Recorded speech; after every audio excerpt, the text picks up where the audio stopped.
Yeah, you could be getting your shine on. You've just announced, you sent a letter saying that you want to run for Speaker of the House. Yes. How did you come to this decision?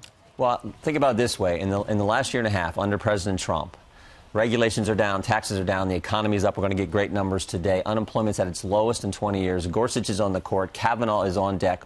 We're out of the crazy Iran deal. The embassy's in Jerusalem, and the hostages have come back from North Korea. An amazing year and a half. And remains are coming back today. Yeah, exactly. And I'm forgetting some other good things. So that's by anyone's definition, that's an amazing year and a half. But think about Congress. What has Congress done? We've certainly helped with the taxes. But all those other things that we told the American people we would accomplish, repeal and we replace. haven't. Repeal Obamacare, reform welfare, build the border security wall, and fix our immigration system and control spending. We haven't done that. So I think this is real simple. I always say this. We make the job of being a member of Congress way too difficult. It's really basic. What did you tell the voters you were going to do? Let's do that. And we haven't done enough of that. We need to do more of that and help President Trump make America great again and do the things that we said. Well, let's talk about some things in the news this past week. 11 members of the House Freedom Caucus signed articles of impeachment. Went into the House yesterday. They pretty much decided, you know what, we're not going to go forward with that. I understand, apparently behind the scenes, the Department of Justice, when they got that squeeze, suddenly said, you know what, we are going to produce more documents, which is what you wanted to do in the first place. Exactly. But why did you y'all take that tack? All we've done is file it, so it's still there. It's sent to the Judiciary Committee. It can be brought up at any time. The only way we've gotten documents and information that we're entitled to get, so the American people can get answers, is when we put the pressure on them. It's always stonewall. So it's always worked. Of course it worked. I mean, we have caught Rod. We sent letters back in November for information they didn't comply with. 2 subpoenas they haven't complied with. We've caught the Justice Department trying to hide information from us, namely when they redacted the portion of the text message where it showed Peter Strzok was friends with one of the FISA court judges, who happened to be the same federal judge who heard Mike Flynn's case. And we know Rod Rosenstein, Fox News reported this, Catherine Herridge and Greg Jarrett. We know Rod Rosenstein threatened staff members on the House Intelligence Committee when they were trying to do their job to get answers. So that's the history. We have to continue to push or we're not going to get the information. Why does the Intelligence Committee, the investigative committee on the Senate side, say that we didn't need to impeach Rod Rosenstein? They didn't have the same push that you did to get all these documents. Why is that? Have you talked to the Senate side? You'd have to ask them. All I know is 2 days ago when we had a meeting with the Department of Justice folks, Dana Bonte, FBI counsel, said at the start of the meeting, because the first question from Mr. Goodlatte was, why wouldn't Peter Strzok answer some of our questions in that hearing?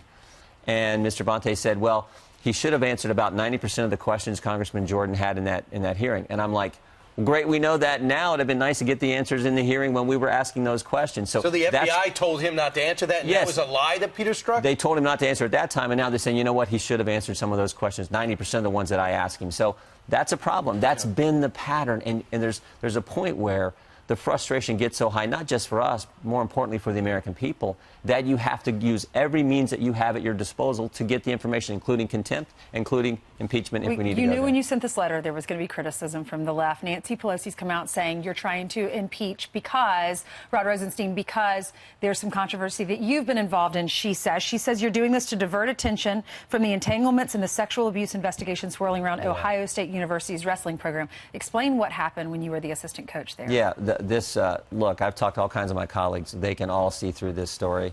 This is something that supposedly happened 30 years ago. If there, in fact, was abuse, then we want people to get justice and the truth to come out. But there were hundreds of coaches, hundreds of administrators in that time period. No one ever reported any. Certainly no one reported it to me if they had. There was no reason for you not to deal with it if you knew about it. You're student athletes. You want the best for them. You want them ready to compete and be able to win. So if there was some problem, I would have definitely reported. There was a doctor on the team, a doctor that was supervising all of the wrestlers. 14 different Division I. Congressman, and he killed himself. Why did your name come up now? Well, I mean, come on. It's like you're one of the assistant coaches, and you're probably, I guess, the most high-profile individual today. So it draws attention to what they're trying to do. The guy who's making the most noise is a guy who's got a criminal background. The other guy has been in prison for 18 months. Why are they trying to? You're saying they're trying to hurt you? Well, I mean, look, you'd have to ask them. What I know is every single assistant coach has said the same thing I have. All kinds of wrestlers have come forward and said the same thing I have. And the reason they've done that, the reason they've said that is because it's the truth. Right. And all my colleagues see through this story. So we're focused on doing what we told the American people we're going to do and making Congress work so we can continue to help the president accomplish good things. We don't know a lot what Robert Mueller is doing, and they don't get that many leaks out. But one came out yesterday that the Mueller group is looking into the president's tweets and how it might coincide with some of the president's interviews with Comey and company, and how it might maybe look like collusion or coercion. Well, they're looking into everything, but one thing they're not finding is any type of coordination, any type of collusion between the Trump campaign and Russia, which is... Does it show they're getting closer, or does it show they're desperate? Who knows? Who knows? What we know is this whole thing started with a dossier that was not credible, that we found out in the Strzok hearing just a couple weeks ago. This is the first time that the FBI admitted this, that they were getting parts of the dossier from Bruce Orr, top official at the Justice Department, who, oh, by the way, his wife worked for Fusion, who was being paid by the Clinton campaign. Now, you cannot, that is what is so bad about this. The fact that a top-ranking justice official whose wife is working for the Democrat-paid opposition research firm is giving information to the FBI, and that becomes the basis that you take to the FISA court to start this whole affair. And when you go to the court, you don't tell the court who paid for it, and you don't tell the court that the guy who wrote the darn thing, Christopher Steele, was out leaking information to the press. That is as wrong as it gets, and yet now we're looking at tweets the president did, and somehow that's a problem. This is crazy. Right. I got to ask you something about being Speaker. We know you're the Freedom Caucus very conservative, but if you're going to be a successful Speaker, you have to get people in your own party, maybe even, dare I say, the other party, who don't necessarily have the same doctrine and belief as you. They might be the so-called moderates of the Tuesday group. How do you do that? I think you look at process. I mean, right now, there's just a handful of people at the top who make all the decisions. And that's not fair to the 435 members of the Congress, not fair to the 240 members of the Republican Conference.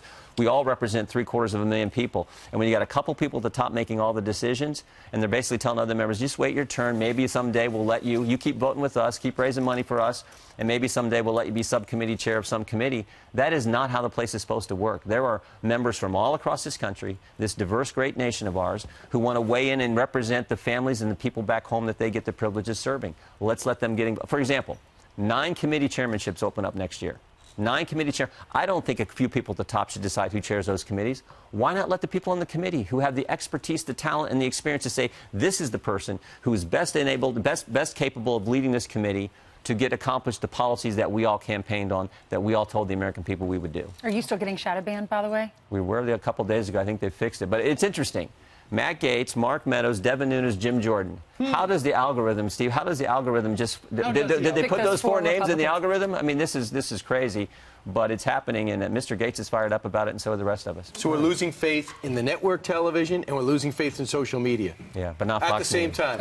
I don't think so. But not Fox All right, News. he would like to be the next Speaker of the House. He's Jim Jordan from the great state of Ohio. Sir, thank you very much. Great to see All you. the best. Thanks for coming on. Thank you.